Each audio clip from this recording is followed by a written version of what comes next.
قل كفى بالله بيني وبينكم شهيدا يعلم ما في السماوات والأرض والذين آمنوا بالباطل وكفروا بالله أولئك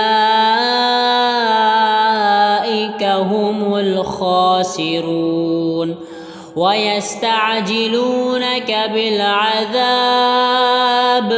ولولا أجل مسمى لجاءهم العذاب وليأتينهم بغتة وهم لا يشعرون ويستعجلونك بالعذاب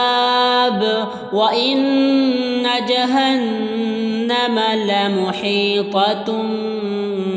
بالكافرين يوم يغشاهم العذاب من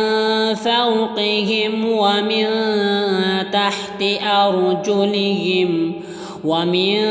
تحت أرجلهم ويقول ذوقوا ما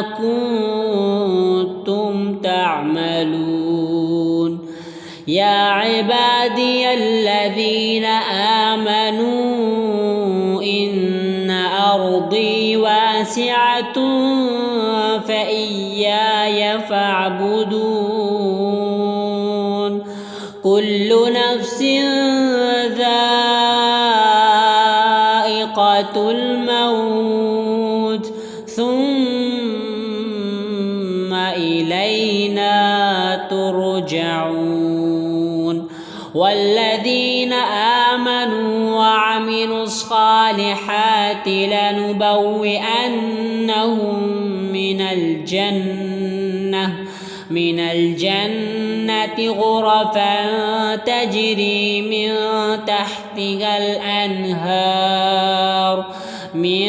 تحتها الأنهار خالدين فيها نعم أجر العاملين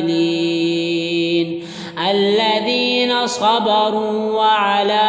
ربهم يتوكلون وكأي من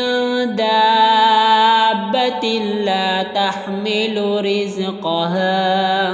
الله يرزقها وإياكم